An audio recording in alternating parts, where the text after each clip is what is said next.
ini pendapat ulama. Saya bicara masalah agama. Tidak ada kata-kata dalam agama kita jodohnya belum datang, nggak ada. Saya jelasin. Umumnya semua orang akan datang sinyal jodoh.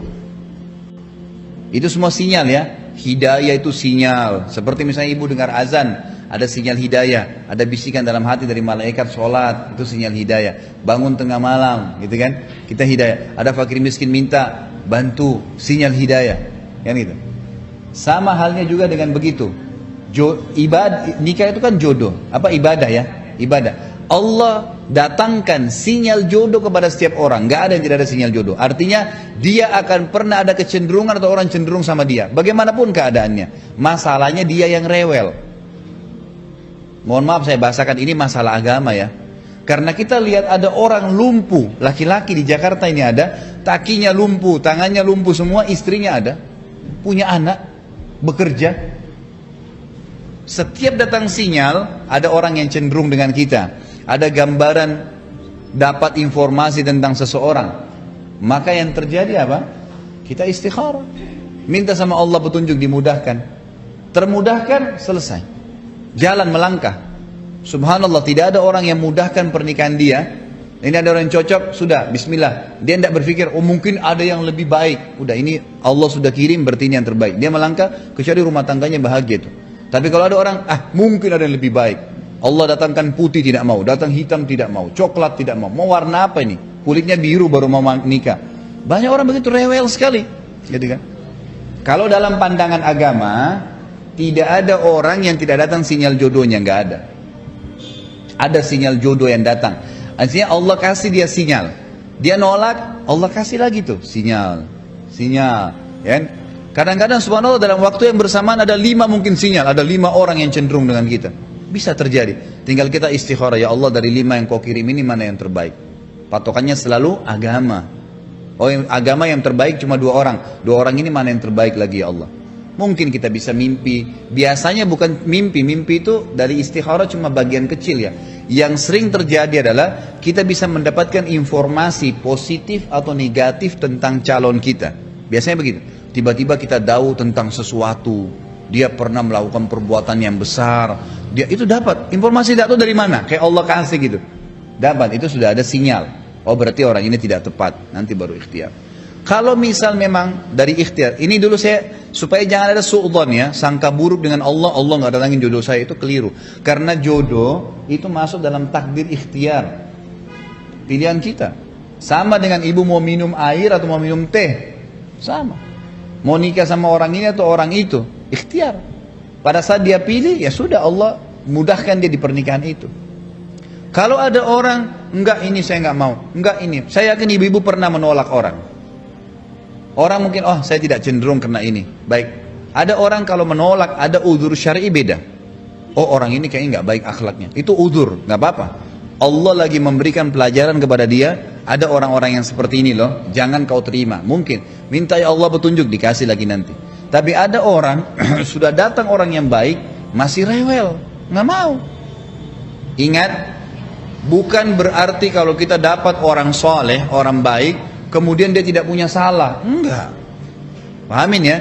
Karena ada orang sudah menikah, tapi kok kenapa saya sudah tangkap nih sinyalnya Allah. Saya menikah, tapi kenapa suami saya buat masalah ya? Loh, memang adaptasi. Ibu hidup 25 tahun di rumah tangganya ibu sama orang tuanya. Dia hidup 30 tahun di rumah tangga sama orang tuanya. Terus tiba-tiba mau cocok. Butuh adaptasi kan? Pasti ada adaptasi. Makanya di sini cari tadi yang sepadan, dahulukan agama, sehingga yang benar memaafkan, yang salah minta maaf. Terus begitu roda rumah tangga itu. Bismillahirrahmanirrahim. Ketika beliau bahasa lebih tepatnya dalam tanda petik ya, biar nggak bisa disalahin, kayak didiemin lah sama istri-istri beliau gara-gara istri-istrinya ngambek. Di dalam surat At-Tahrim, surat 66, coba kita buka surat 66. Ini juga kalau teman-teman baca kisah surat ini tuh luar biasa ya. Kita kayak baca novel atau kayak nonton film, keren banget. Saya memang senang banget dengan sirah Nabi dan para anbiya, dan terutama kalau siro ini berbentuk storytelling, bukan data sejarah ya, karena membaca data sejarah itu emang agak-agak liar sih. Tapi kalau storytelling kan kita adegan ya, wah seru ya, itu lebih keren daripada Disney, Marvel, Endgame, satu apalah. Lebih seru baca siro kalau kita paham. Surat 66 ayat 5, itu tuh ceritanya, saya langsung ke ceritanya aja. Ceritanya kan waktu itu Nabi itu punya kebiasaan kalau habis asar sampai maghrib, Nabi ngapain pertanyaannya? Apa sih yang dilakuin Nabi antara asar dengan maghrib? Ternyata kebiasaan Nabi di hari Jumat antara asar, bukan hari Jumat, di hari-hari biasa antara asar dengan maghrib itu adalah keliling ke rumah-rumah istrinya. Antara asar dengan maghrib itu waktu family time lah, keliling antara rumah-rumah istrinya. Kalau nggak habis dalam satu hari, besok dilanjutin. Nah hari itu Nabi datang ke rumah Maria yang dari Mesir itu, istri beliau yang dari Mesir, Maria Kiptiyah, dan lama di rumah Maria, nggak pulang, nggak pindah-pindah gitu. Sementara Hafsah sama Aisyah udah nungguin Nabi di rumahnya Aisyah berdua, karena emang Hafsah sama Aisyah ini kan ngegeng banget ya berdua ya, kayak soulmate banget lah, walaupun sama-sama istri Nabi, tapi mereka kayak fair berdua tuh nggak ada masalah. Kalau yang dengan yang lain mereka cemburu. Nungguin di rumah Aisyah, Hafsah. Nabi di rumah siapa sih sekarang? Kata Hafsah, di rumah Maria. Kok lama banget sih di rumah Maria, dikasih makan apa sih? Gak tahu tuh, dari tadi kita tungguin gak datang-datang. Kan sesama cewek nih, ngobrol. Lama gak datang-datang, menjelang maghrib Nabi baru datang. Aisyah udah agak bete nih, lama banget sih giliran di Maria aja datang lama, di rumah saya lama gak datang-datang. Begitu Nabi datang, tuh Nabi datang. Diam aja Aisyah sama Hafsah. Assalamualaikum. Waalaikumsalam. Kayak ngambek gitu kan. Kata Nabi, Aisyah kenapa? Hafsah kalian kenapa? Kata Aisyah, ya iyalah sedih. Kok di rumah Maria lama banget, dikasih makan apa sih, enak ya? Kata Aisyah. Enggak makan apa-apa, cuma minum madu. Oh kata Hafsah, pantesan kok bau mulutnya gak enak. Pasti madunya gak benar tuh di sana tuh. Iya gak benar, jangan minum madu lagi, kata Aisyah. Kata Nabi, ya udah mulai sekarang saya gak akan minum madu lagi. Demi apa? Menyenangkan hati Aisyah. Aisyah langsung yes, Nabi gak akan minum madu lagi demi saya. Berarti saya kan istimewa banget. Kenapa bisa istimewa? Karena aslinya Nabi itu hobi banget minum madu. Kayak saya mungkin senang minum kopi. Tapi demi istri, mulai sekarang saya gak akan ngopi lagi. Kan istri saya ngerasa, wah demi aku tuh dia gak mau ngopi lagi. Kan keren kan? Akhirnya Aisyah ngomong ke istri-istri yang lain. Kalian tahu gak? Kata Aisyah. Kayak ngomong di grup gitu kan? Tapi grupnya bukan grup WhatsApp, grup mereka gitu. Kalian tahu nggak? Nabi sekarang nggak akan minum madu lagi loh. Kenapa? Karena aku. Wah keren ya Aisyah, istimewa banget ya. Sampai Nabi rela nggak minum madu, padahal madu itu baik. Nabi senang juga demi Aisyah, ya demi aku gitu. Akhirnya Aisyah bahagia. Allah nggak ridho. Begitu Nabi ngomong kayak gitu, Allah turunkan ayat pertama surat At-Tahrim. Ya ayuhan Nabi. Jibril langsung turun. Ya Rasulullah ada pesan. Ada pesan tuh dari Allah. Kata Rasulullah, pesan apa Jibril? Nih, ya ayuhan Nabi, lima tuharrimu ma ahallallahu lak tabtaghi mardhata azwajik. Kenapa engkau mengharamkan apa yang Allah sudah halalkan bagimu? Hanya pengen menyenangkan hati istrimu, wahai Rasul? Astagfirullah, salah ngomong saya. Mengharamkan ya Allah halalkan. Astagfirullah ya Allah, mulai sekarang saya akan minum madu lagi. Astagfirullah, maafin saya ya Allah. Jibril balik ke Allah, kasih tahu Nabi akan minum madu lagi. Nabi ngomong ke istri-istrinya, ngumpulin semuanya kecuali Aisyah. Semuanya dikumpulin. Ada Hafsah di situ. Wah istri-istriku, maaf ya, aku salah ngomong kemarin depan Aisyah. Sekarang aku akan meralat. Mulai sekarang aku akan minum madu lagi di rumah-rumah kalian. Jadi kalau sore aku lagi datang, siapkanlah madu seperti biasanya. Terus istri-istri Nabi ngerasa, Masya Allah, Nabi sekarang minum madu lagi demi kita, gitu kan ya? Kan antara mereka kan saling pengen nunjukin siapa yang paling istimewa kan? Demi kita, sekarang Nabi udah minum madu lagi. Nabi sampai meralat kata-katanya. Akhirnya ternyata kalimat itu sama Hafsah disampaikan ke Aisyah. Kalau bahasa sosmed kita di capture, di forward. Kan bahaya banget kan? Disampaikan ke Aisyah. Aisyah tuh lihat, Nabi sekarang minum madu lagi loh. Demi siapa coba? Demi kami. Aisyah, innalillah, jadi Nabi gini. Cuman Aisyah gak sampai ngomong kayak kita. Dasarnya cowok dimana aja sama gitu. Itu mah kata-kata cewek sekarang ya. Kalau Aisyah kan elegan kan, nggak ngomong gitu. Akhirnya pas Nabi datang Aisyah diam. Kata Nabi, Aisyah kenapa? Aisyah kenapa? Oh jadi gitu, di belakang ternyata sekarang minum madu lagi. Hah? Nabi langsung datengin sama Jibril. Rasulullah tahu nggak kenapa mereka rame-rame sekarang? Siapa yang ngasih tahu nih ke Aisyah? Jibril ternyata jadi penengah. Makanya jangan macam-macam deh sama Nabi. Ada Jibril, ada Allah kan susah gitu membuat rahasia. Tahu nggak Rasulullah kenapa Aisyah ngambek? Kenapa wahai Jibril? Gara-gara Hafsah ngebocorin rahasia Nabi kepada Aisyah. Oh ini kerjaan Hafsah kata Nabi. Oke, Hafsah. Panggil nih Hafsah. Dipanggil Hafsah, kata Nabi Hafsah, kamu udah membocorkan rahasia saya. Ini menurut sebagian tafsir. Memang ada banyak tafsir sih. Salah satu tafsirnya kayak gitu. Hafsah, kamu udah membocorkan rahasia aku. Dan sekarang istri-istri pada ngambek. Istri yang lain juga ikut ngambek sekarang gara-gara Nabi kayak sekali minum madu, sekali nggak minum madu. Yang lain pada diam semuanya. Datang ke rumah Ummu Salamah. Assalamualaikum, Ummu Salamah, waalaikumsalam. Tadi kayak aku belum selesai jemuran, dah langsung pergi jemuran. Nggak mau ngomong sama Nabi. Maria, assalamualaikum, waalaikumsalam. Kayaknya tadi aku lagi sibuk nyetrika deh. Jadi nggak ada yang mau ngomong sama Nabi. Diam semuanya. Nabi kan jadi sedih kan? Gara-gara siapa coba? Gara-gara Hafsah. Akhirnya Nabi bilang, Hafsah, aku kecewa banget dengan sikap kamu. Kamu nggak jaga rahasia aku. Sekarang aku antar kamu pulangnya ke rumah Umar. Bahasa lainnya diceraikan. Hafsah dicerain sama Nabi. Kerennya Hafsah pas digituin, dia cuma nangis. Dia nggak bilang, ya Rasulullah, Rasul tega nyerain saya, terus saya gimana? Gitu. Enggak. Rasulullah cuma masalah madu doang, cuma masalah capture dan saya forward doang kayak gitu langsung diceraikan. Tega banget sih Rasulullah. Rasulullah nggak punya hati apa? Enggak. Hafsah tuh diam. Ini nih keajaiban diam yang lain ya. Diceraikan sama Nabi. Innalillah, astagfirullahaladzim. Hafsah yuk kita pulang ke rumah Umar. Iya ya Rasulullah, pulang aja. Baik banget nih Hafsah, soleha banget. Jadi by the way emang semua istri Nabi itu soleha, cuman namanya perempuan kadang-kadang muncul sifat dasarnya mereka cemburu, mereka sedih, mereka baper. Tapi itu manusiawi dan perempuan yang soleha pun merasakan hal itu. Hafsah pulang ke rumah Umar. Assalamualaikum, waalaikumsalam. Dibuka sama Umar. Ya Rasulullah. Hafsah langsung masuk ke kamarnya. Ya Rasulullah, anak saya bikin salah apa? Pasti dia nyakitin Rasulullah ya. Maaf ya Rasulullah. Langsung Umar marah-marah. Hafsah, kamu ngapain sama Rasulullah? Hafsah diam aja. Dimarahin habis-habisan sama Umar. Umar tahu sendiri, sayang banget kan sama Nabi. Ketika ada masalah antara Nabi dengan anaknya, pasti yang dimarahin anaknya, bukan Nabi. Nabi pulang, Hafsah diomelin sama Umar. Diam aja, nggak ngomong apa-apa. Diam.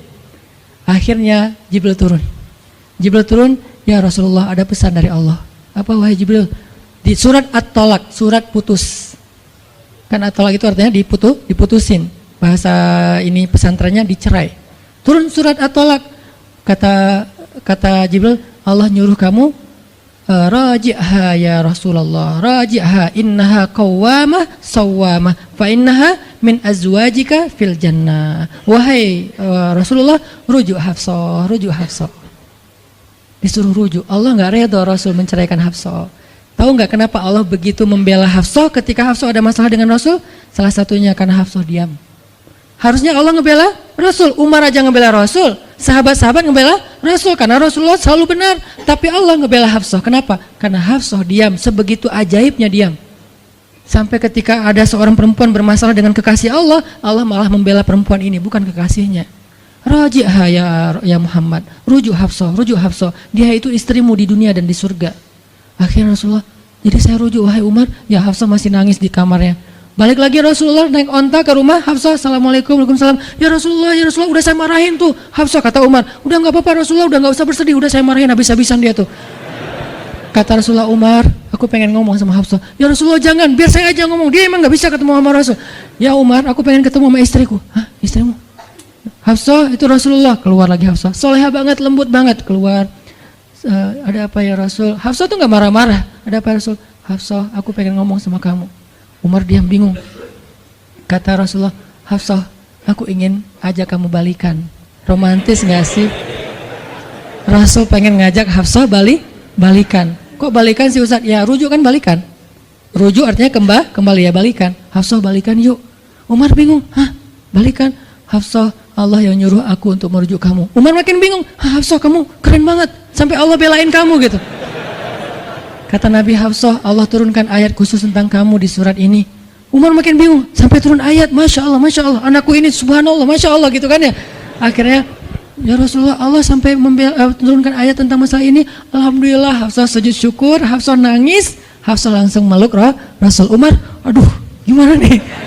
Udah beres gitu, Hafsah dibawa pulang sama Rasul, boncengan berdua. Hafsah boncengan sama Rasul. Naiklah mereka, mobil mereka yang bermerek onta itu. Gimana cara pulangnya? Di depan rumah Umar, Rasulullah langsung berlutut, langsung ngasih tangan buat Hafsah. Hafsah megang tangan Nabi, injak lutut Nabi, naik ke atas onta. Itu tuh romantis banget. Lalu Rasulullah bonceng Hafsah. Tadi kan cerita Hafsah dicerai sama Nabi itu kan heboh di grupnya istri-istri Nabi kan. Hafsah dicerai loh, Hafsah dicerai loh. Jangan-jangan kita juga dicerai. Soalnya Nabi udah nggak mau ngomong sama kita. Astagfirullah, astagfirullah. Jadi grup Nabi, istri-istri Nabi itu pada khawatir kalau mereka juga sama nasibnya dengan Hafsah, pada bingung. Tapi tiba-tiba mereka ngelihat Hafsah pulang ke rumahnya dibonceng Nabi. Itu tuh langsung trending loh. Istri-istri Nabi, tahu nggak tuh Hafsah dirujuk sama Nabi sampai turun ayat di surat At-Talaq. Oh gitu. Wah, Hafsah keren banget ya. Wah, istri-istri Nabi pada cemburu pada Hafsah. Diturunkan Hafsah, yang lain pada ngintip Hafsah. Sampai masuk ke rumahnya. Nabi beres di rumah Hafsah, keluar masuk ke masjid. Dia aja di masjid. Istri yang lain Nabi nggak mau ngomong. Aisyah, Ummu Salamah, Saudah, Maria, Sofia, siapa lagi? Yang Zainab bintu Jahsy, semuanya Nabi diamin, nggak mau diajak ngomong. Datang satu-satu, ya Rasulullah mau dibuatin minum apa? Astagfirullah, subhanallah. Datang lagi Aisyah, Rasulullah capek, subhanallah. Diam semuanya, nggak ada yang mau diajak ngomong sama Nabi. Udah mereka akhirnya pada pulang, bingung. Nasib kita gimana ya? Tanya ke Hafsah yuk. Sekarang Hafsah jadi kayak selebritinya. Hafsah, pada datang ke rumah Hafsah. Hafsah bantuin kita dong. Sampai Aisyah aja yang tadinya kayak bisa dibilang kayak pemimpin istri-istri Nabi kan. Aisyah paling cerdas, paling disayang sama Nabi. Sekarang Aisyah diam-diam ngomong, Hafsah bantuin dong, kita nih lagi digantung sama Nabi. Kata Hafsah sekarang kan kayak lagi di atas angin gitu. Kalian sih nyakitin Rasul, cie. Hafsah tuh kayak wah, lagi masa-masanya Hafsah gitu kan. Hafsah gimana dong? Ya udah ngomong aja langsung sendiri. Rasulullah nggak mau ngomong sama kita. Ya udah coba minta tolong ke ayah kamu Aisyah, kan ayah kamu dekat sama Rasulullah. Akhirnya ngundang Abu Bakar. Ya Abu Bakar, baca deh tafsir dari ayat-ayat ini. Abu Bakar datang, ayah tolongin kami dong. Kenapa? Kami itu dianggurin sama Nabi, didiamin, digantung udah seminggu lebih. Jangan-jangan kami juga dicerai kayak Hafsah. Kalau Hafsah dicerai tapi udah dirujuk, kami gimana nasibnya? Akhirnya ya udah biar aku yang ngomong sama Rasul. Datanglah Abu Bakar ke masjid. Rasul lagi zikir. Ya Rasulullah, itu istri-istrimu ngutus saya. Subhanallah. Ya Rasulullah, Masya Allah. Ya Rasulullah, la ilaha illallah. Abu Bakar aja Rasul gak mau ngomong sama dia. Padahal Abu Bakar itu udah paling akrab sama Nabi. Abu Bakar diam, gak bisa diajak ngomong nih. Abu Bakar balik lagi ke rumah istri-istri Nabi. Kata istri-istri Nabi, gimana Abu Bakar? Astagfirullah, innalillah. Gimana kalau Abu Bakar aja gak bisa, gimana yang lain? Terus akhirnya datang lagi ke Hafsah. Hafsah bantuin dong, kita udah gak jelas nasibnya nih. Kata Hafsah, ya udah aku minta tolong ayahku ya. Hafsah masih kayak gak mau langsung ke dia gitu. Ya udah aku minta tolong ayahku ya, panggillah Umar. Ayah bantuin mereka dong, nasib mereka sekarang lagi terkatung-katung gitu. Umar marah, kalian sih. Nah, tadi kan yang diomelin Hafsah kan, sekarang diomelin semua istri Nabi, diomelin sama Umar. Dan salah satu kalimat omelannya Umar, itu tuh kerennya Umar sampai di-repost sama Allah. Coba, ada nggak manusia yang kata-katanya di-repost Allah? Nggak ada, cuman Umar. 2 kali kata-kata Umar di-repost oleh Allah. Arti di-repost apa? Ditayang ulang di Al-Quran. Kan repost itu berarti tayang ulang kan? Di-capture, langsung di-copy, pas, langsung ditayangin. Itu tuh kata-kata cuman Umar yang pernah digituin sama Allah. Kata-kata Umar apa? Ayat ke-5. Kata Umar, kalau kalian nggak minta maaf sama Nabi, Allah bisa aja mentalak kalian, menceraikan kalian dari Nabi, lalu menggantikan untuk Nabi istri yang lebih solehah, lebih hafizah, lebih bertaubat, lebih baik, lebih cantik, lebih perawan daripada kalian. Itu tuh kata Umar yang ada di ayat ke-5. Jadi bisa dibilang ayat ke-5 adalah ayat repostnya kata-kata Umar. Saking kerennya Umar. Sampai Nabi pernah bilang, kalau ada Nabi setelah aku, Umar lah orangnya, cuman gak ada Nabi setelah aku. Jadi kalau ada orang yang benci sama Umar, saya heran, dia baca sirah apa? Karena Umar tuh keren banget, Abu Bakar tuh keren banget. Kalau kita baca sirah mereka dahsyat tuh. Dan kalau ada yang bilang Umar sama Ali itu nggak akur, aneh juga. Karena Ali memberi nama anaknya, yang pertama Abu Bakar, yang kedua Umar, yang ketiga Utsman. Ketika ditanya sama Umar, ya Abul Hasan, kamu memberi nama mereka dengan nama-nama kami, kenapa? Kata Ali, aku berharap mereka jadi orang soleh seperti kalian. Terus gimana caranya Ali ngasih nama Umar sementara dia benci sama Umar, nggak mungkin dia benci. Masa ngasih nama orang yang dibenci kan? Dek, namanya siapa? Namrud. Kok Namrud sih? Kan ayah saya benci banget sama Namrud. Datang lagi, dek namanya siapa? Iblis. Kok iblis sih gitu kan ya? Nggak mungkin lah. Ngasih nama anak pasti karena sayang. Kayak saya ngasih nama Aisyah, Maryam, Mutia, Yahya, Ertugrul itu karena emang saya ngefans dan ngidolain banget dengan nama-nama ini. Yahya, Ayyash, tiga tokoh di situ. Nabi Yahya, Ayyash sahabat Nabi, dan Yahya Ayyash mujahid Palestina. Jadi 3 tokoh sekaligus. Nabi Yahya saya ngidolain banget supaya Yahya jadi anak kecil yang seperti Nabi Yahya menghafal Quran. Kedua, Ayyash itu sahabat Nabi Muhammad. Kemudian yang ketiga, Yahya Ayyash sekaligus itu nama mujahid Palestina yang paling pintar ngerakit banyak senjata-senjata untuk ngelawan Israel, dan dia dibunuh sama Israel. Saking Israel benci sama Yahya Ayyash, untuk membunuh Yahya Ayyash mereka ngebom 1 blok untuk membunuh Yahya Ayyash, dan mudah-mudahan dia syahid dalam dalam kejadian itu. Artinya saya ngefans gitu. Ali juga kayak gitu. Balik lagi ke cerita tadi, akhirnya ngundang Umar. Umar datang ke Rasulullah. Ya Rasul, saya diutus istri-istrimu. Subhanallah, subhanallah. Ya Rasul, bicara dong, kasihan mereka kayak digantung. Ya Rasul, apakah engkau menceraikan mereka semua? Baru Rasulullah ngeliat ke arah Umar. Rasulullah tersenyum. Rasulullah bilang, enggak wahai Umar. Allahu Akbar, kata Umar. Dia langsung takbir. Allahu Akbar. Istri-istri Nabi dengar suara takbirnya Umar, itu pertanda, kode, berarti berita gembira. Istri-istri Nabi juga Allahu Akbar, Allahu Akbar, ramai gitu kan. Umar masuk ke rumah istri Nabi. Wah Umar, busyra ya Umar, busyra, berita gembira. Wahai Umar, ya berita gembira, kalian tidak diceraikan oleh Nabi. Tapi jangan macam-macam lagi ya. Ya Umar, ya. Akhirnya sujud syukur semuanya. Beres sujud syukur, mereka bilang, kita masak-masak yuk untuk Rasul, yuk syukuran. Di rumah siapa? Ya di rumah Hafsah lah. Akhirnya mereka masak-masak di rumah Hafsah. Pas sudah beres masak-masak, mereka ngundang Nabi untuk pulang. Tapi yang berani ngomong sama Nabi cuman Hafsah, kita udah beres masak nih, minta dong Nabi pulang ke rumah. Ya udah tenang, biar aku yang minta. Hafsah datang, ya Rasulullah, kami masak-masak loh untuk Rasul, yuk pulang yuk. Ya Hafsah, udah beres Nabi zikir, sujud, beliau balik sama Hafsah. Sampai ke rumah Nabi, tenang, udah selesai lah urusannya. Apa yang terjadi setelah itu Ustadz? Udah gak ada riwayatnya, jadi gak bisa diriwayatin. Pokoknya beres itu mereka pun hidup bahagia selamanya. Apa pelajarannya di sini?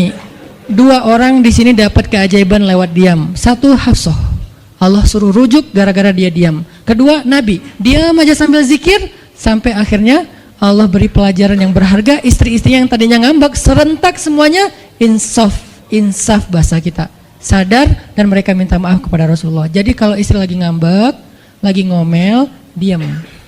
Isilah diam kita dengan zikir. Tapi zikirnya bukan auzubillahi minasyaitonirrajim, auzubillah. Jangan, dia bukan setan. Dia hanya lagi ngambek. Subhanallah, masya Allah, alhamdulillah. Yang paling efek itu la haula wala quwata illa billah. Itu ngefek banget. Mudah-mudahan ini bisa menjadi penyemangat, motivasi untuk kita semuanya. Betapa kata as-samt, as-sukut, diam aja dalam Islam itu adalah kebaikan yang luar biasa dahsyat. Mudah-mudahan itu bisa jadi behavior, perilaku kita sehari-hari, perilaku kita di sosial media, perilaku kita di jalan, di rumah, dimanapun, sehingga orang yang sudah hijrah, udah ngaji, mukmin, harusnya bisa menjadikan diam sebagai bentuk pembelaan diri kalau dia ada masalah.